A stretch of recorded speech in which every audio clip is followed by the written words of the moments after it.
फिरदौस classes में आपका स्वागत है। आज की इस वीडियो में हम लोग पढ़ेंगे तुगलक वंश से संबंधित, जो कि यह वंश 1320 ईस्वी से 1414 ईस्वी तक चला था। तो आइए आज की क्लास शुरू करते हैं। तुगलक वंश का संस्थापक जो था यह गयासुद्दीन तुगलक था। गयासुद्दीन तुगलक था। जो कि इसका शासन काल जो है 1320 से लेकर 1325 ईस्वी तक चला था।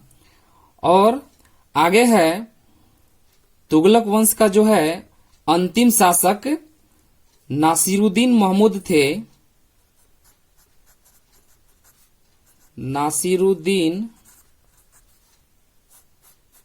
महमूद थे, जो कि इनका शासनकाल 1395 से लेकर के 1414 ईस्वी तक चला था। आप इसे याद रखेंगे कि तुगलक वंश में जो है कुल शासक 8 हुए, यानी तुगलक वंश में जो है कुल 8 शासक हुए और 8 शासक मिल करके टोटल 94 वर्ष तक, यानी 94 ईयर्स तक शासन किए। तो हम लोग ये कह सकते हैं कि दिल्ली सल्तनत में जो है यह तुगलक वंश जो है सबसे अधिक शासन किया था, जो कि यह 94 ईयर्स है।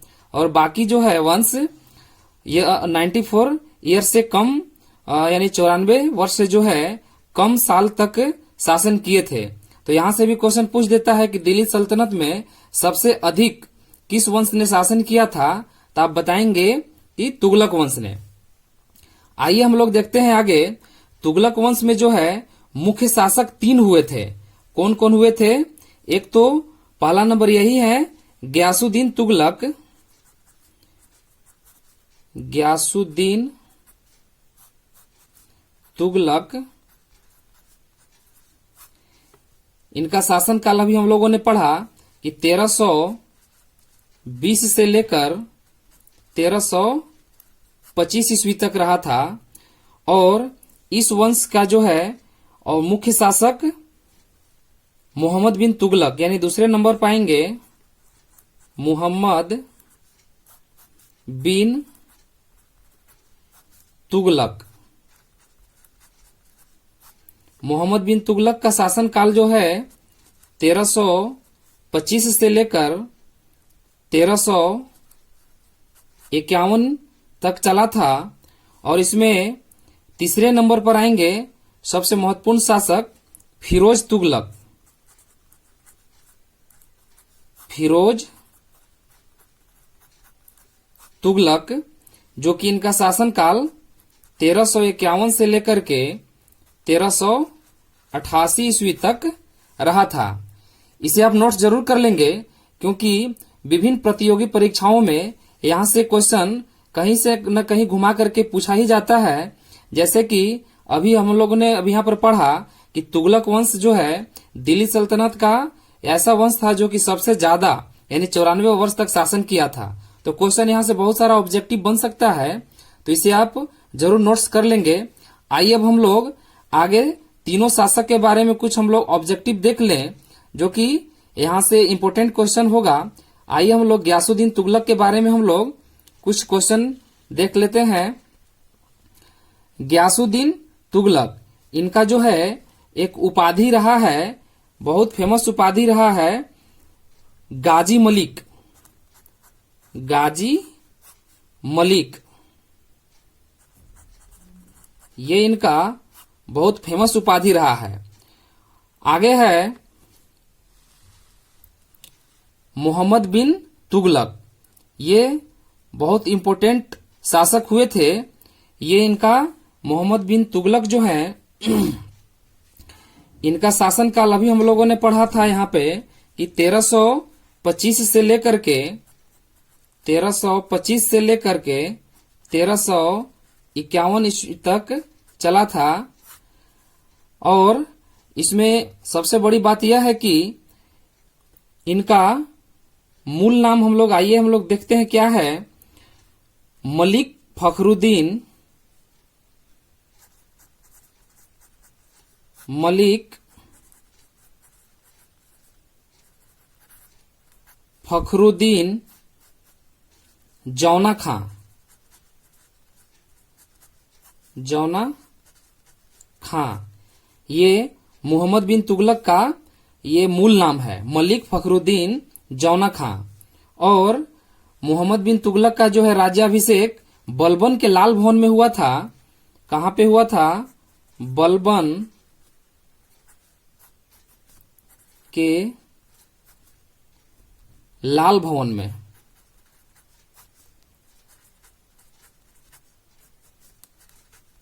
बलबन के लाल भवन में इनका जो है राज्याभिषेक हुआ था।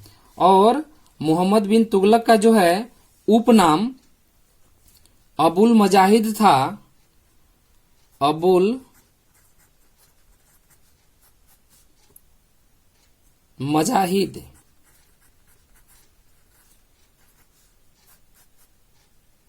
था।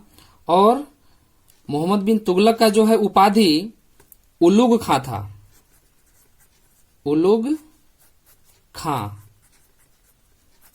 और सबसे बड़ी बात यह है कि आप यह जरूर याद रखेंगे कि दिल्ली सल्तनत का सबसे पढ़ा लिखा जो शासक हुआ था, सुल्तान हुआ था, यह मोहम्मद बिन तुगलक ही था।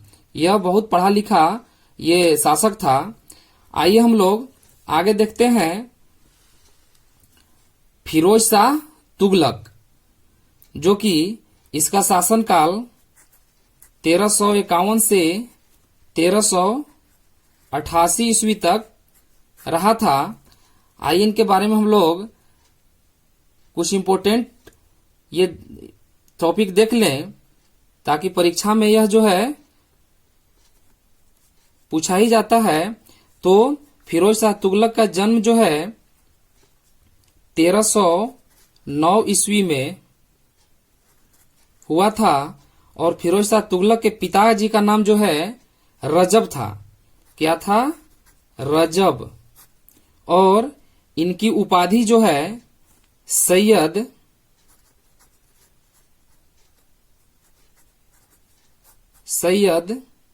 उस सलातीन।